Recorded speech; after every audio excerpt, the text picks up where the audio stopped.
और मैं feel proud हूँ कि मैं इतनी प्रोफेशनल में आपके सामने रह के भी मेरे ससुराल में हमेशा इतना घूंघट रखती हूँ मैं, और इस बात के लिए जानी जाती हूँ मैं मेरे ससुराल में।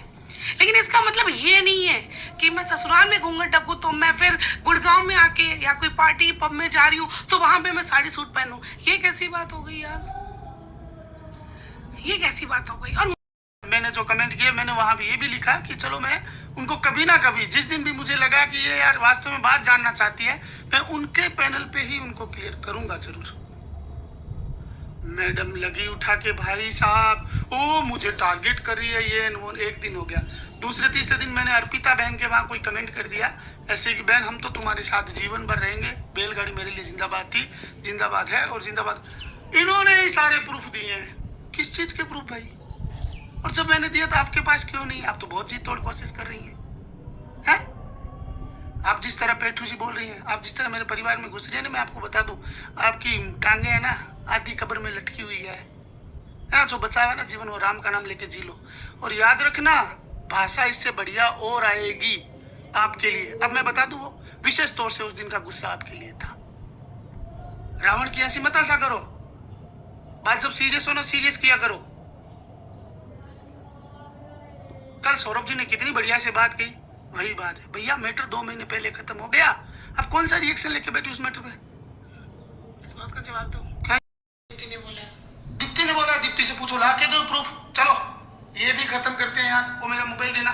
ये चलो भैया, नेहा का नेहा सॉरी है, वैसे सॉरी नहीं बोलूंगा मैंने तुझसे लिया इसीलिए, क्या तो मैं सॉरी बोलूं क्या नहीं बोलूं।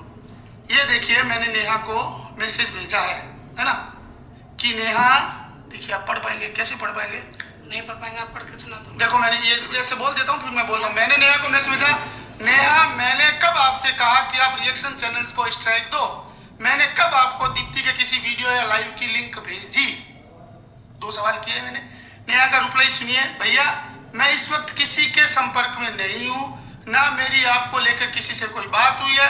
जो भी बोला है गलत बोला है, आप बोलो सामने वाले से कि झूठ ना बोले। ये नेहा का रिप्लाई है। मैंने कभी बोला, मैंने वापस कहा कि किसी के संपर्क में नहीं, तो मैंने बोला और सारी चीजें मैंने मेरी फैमिली की, मेरे घर की, मेरी ये वो जो भी चीजें मुझे बतानी होती है मैं सारी चीजें बताती हूँ, सारी चीजें शेयर करती हूँ। लेकिन अब welcome back to my channel. कैसे आप सारे लोग होप करती हूँ बहुत अच्छे होंगे, और मैं भी बहुत अच्छी हूँ। सो गाइज अभी भी मैं मम्मी के घर हूँ और मॉर्निंग हो चुकी है, एंड आज है मौनी अमावस्या, जो कि आज कुंभ में तो बहुत ज़्यादा भीड़ होने वाली है, मतलब पैर रखने की जगह नहीं है वहाँ पे। और होप करती हूँ आप लोगों ने भी दान पूजा पाठ सब कर लिया होगा, क्योंकि आज का दिन जो है वो बहुत शुभ होता है और बहुत ही अच्छा होता है। मैंने तो कर लिया, आप लोग भी प्लीज़ कर लीजिए अगर नहीं करा हो तो गाइस चलिए स्टार्ट करते हैं अपने आज के टॉपिक को। और आज का टॉपिक कुछ ज़्यादा सेंसिटिव है और सीरियस है, तो मैं बताना चाहती हूँ कि जैसे कि बीते दिनों सरिता जी ने जब आकांक्षा के यहाँ गई थी पार्टी में, आकांक्षा के बच्चे के बर्थडे में, तो वहाँ से सरिता जी ने एक कम्युनिटी डाली थी जो कि आप लोगों ने देखी भी होगी, जिसमें सरिता जी ने कहा था कि कुत्तों को घी हज़म नहीं होता है, और इस टाइप से उन्होंने ये चीज़ बोली थी। तो जनता इस चीज़ पे बहुत भड़क गई है, और जनता का मानना है कि सरिता ने जो है वो ये बात अपनी पब्लिक के लिए बोली है। तो सरिता अपनी पब्लिक, आपकी पब्लिक क्या, मतलब आप अपनी पब्लिक को कुत्ता समझती हैं? आप अपनी पब्लिक को क्या समझती हैं सरिता जी? आप इस चीज़ को क्लियर करिए। आपने अभी तक ये बात क्लियर नहीं करी है सोशल मीडिया पे आके, आपने सिर्फ कम्युनिटी डाली, आप कम्युनिटी डाल के चली गई हैं। उसके बाद आपने कोई क्लैरिफिकेशन इस बात पे नहीं दिया, आपका कोई वीडियो नहीं आया। तो प्लीज़ आप आइए सामने से, नहीं तो जिस जनता ने आपको आज ऊपर खड़ा किया है वही जनता आपको गिरा भी सकती है। आप इस चीज़ का अभी वैल्यू नहीं जानती हैं, और आपने किसके लिए बोला है, क्यों बोला है। आप ऐसे तो आपने नहीं डाला होगा कुछ भी, क्योंकि किसी भी चीज़ मतलब कोई भी इंसान कोई भी चीज़ ऐसे ही नहीं डालता है, उसके पीछे कोई ना कोई वजह होती है, कोई ना कोई रीज़न होता है। तो सरिता जी मैं आपसे यही कहना चाहती हूँ कि आपकी जनता जो है वो आपसे बहुत भड़क चुकी है, और इस चीज़ को क्लियर कर लीजिए जितना जल्दी हो सके, नहीं तो फिर इस चीज़ का मतलब आप आगे चीज़ें देख भी लेंगी कि पब्लिक जो है वो क्या कर सकती है। और जितने भी इन्फ्लुएंसर्स हैं वो भी इस चीज़ को समझ नहीं पा रहे हैं कि आपने क्यों ऐसा डाला। बहुत सारे रिएक्शन चैनल हैं जो अपने चैनल पे इस चीज़ को क्लेरिफाई कर रहे हैं, लेकिन उनको भी समझ नहीं आ रहा है, और वो बोल रहे हैं कि आप भी आइए सामने और बताइए आके प्लीज़। और गाइस मैं आपको बताना चाहती हूँ कि सरिता आकांक्षा की बेटी के बर्थडे में गई थी, तो सरिता ने वहाँ पे इस कदर अपनी मतलब भद्दी सी ड्रेस पहन रखी थी, उस चीज़ पे उसे हर एक बंदे ने ट्रोल किया है। और आप लोग भी जानते हैं कि हम लोग किसी पार्टी में जाते हैं, बर्थडे में जाते हैं, शादी में जाते हैं, तो हम लोग कुछ ट्रेडिशनल डाल के जाते हैं, कुछ साड़ी सूट या फिर ऐसी चीज़ें पहनते हैं जो भद्दी ना लगे, वहाँ पे बुरी ना लगे हम लोगों मतलब जैसा माहौल होता है हम लोग वैसे ही अपने आप को क्रिएट करके जाते हैं।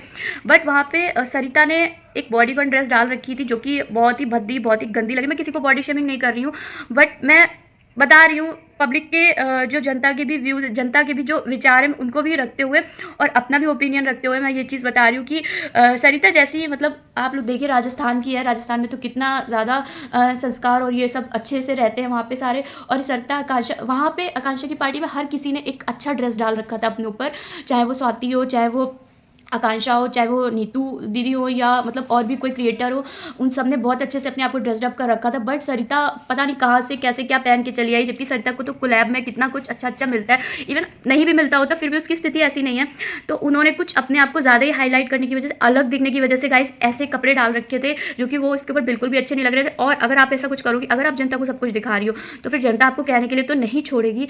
तो मैं यही कहना चाहती हूँ सरिता जी कि किसी ने आपको सिलेंडर बोला, किसी ने आपको जो भी जिसके मन में जो कुछ आया कि आप सिलेंडर लग रही हैं, मोटी है, भैंस है, जो भी है, सॉरी मैं गलत नहीं बोल रही हूँ, बट आप इस चीज़ का गुस्सा आप किसी और पे क्यों निकाल रही है? आपने क्यों कहा कि कुत्तों को घी हजम नहीं होता है और इज्जत हजम नहीं होती है? तो ये बात आप डायरेक्टली कहती, जिसके लिए जिसको आपको लग रहा है कि जिसने आपको बैड कमेंट किए हैं, तो आप उसको बोलिए, उसका नाम लेके बोलिए। पूरी जनता के लिए आप ये नहीं बोलिए, क्योंकि जनता की ताकत आप अभी पहचानती नहीं है।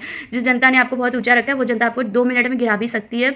तो सरिता जी का यही है कि अभी तक उन्होंने ये चीज़ को क्लियर नहीं किया है और मैं चाहती हूँ वो जल्द से जल्द क्लियर करें और बताएं वहाँ पे। पहली बात तो आपको उस तरीके का ड्रेस पहन के जाना ही नहीं चाहिए था। आपको पता है, और आप पता है, मुझे पता है सरिता जी, आप जानबूझ के आपने ऐसा किया है क्योंकि आप बिना कंट्रोवर्सी में पढ़ना चाहती हैं, आप भी व्यूज़ कमाना चाहती हैं और आपको पता है कि कैसे व्यूज़ कमाए जाते हैं। आप ये चीज़ बहुत अच्छे से बखूबी सीख चुकी हैं कि व्यूज़ कैसे कमाए जाते हैं। आप जानबूझ के ये सब कर रही हैं और आपने ये सब जानबूझ के किया है। ना मानिए तो 10 लोगों से ये चीज़ मतलब 10 कमेंट्स ऐसे होंगे जो ये बात समझ चुके होंगे कि आपने ये सब सोच समझ के, प्लानिंग आपकी थी, आपने किया है और आपने वहाँ जाके तमाशा बनवाया है। और आकांक्षा की पार्टी को तो लोगों ने बहुत अच्छा बोला है, बट उसी पार्टी में आप थी तो आपको लोगों ने इतना गलत कमेंट क्यों किया है? हालांकि और बाकी इन्फ्लुएंसर्स को लोगों ने बहुत प्यार दिया है विद आकांक्षा, और आपको ही क्यों नहीं प्यार दिया? आप हर जगह हाईलाइट होने क्यों पहुंच जाती है? आप हर जगह अपने आप को अलग दिखाना क्यों चाहती है, जबकि आप अलग है नहीं? और अलग करने की कोशिश करेंगी तो पब्लिक तो बोलेगी ही, फिर आपको बुरा नहीं लगना चाहिए। तो प्लीज़ जल्द से जल्द अपने जो कम्युनिटी डाली थी उसको क्लियर करिए। मैं बस यही कहना चाहती हूँ। अभी मैं जा रही हूँ, टेक केयर, बाय बाय। आती हूँ नेक्स्ट रिएक्शन के साथ, बस ऐसे ही आप लोग वेट करिएगा मेरे ब्लॉग्स का। Bye guys.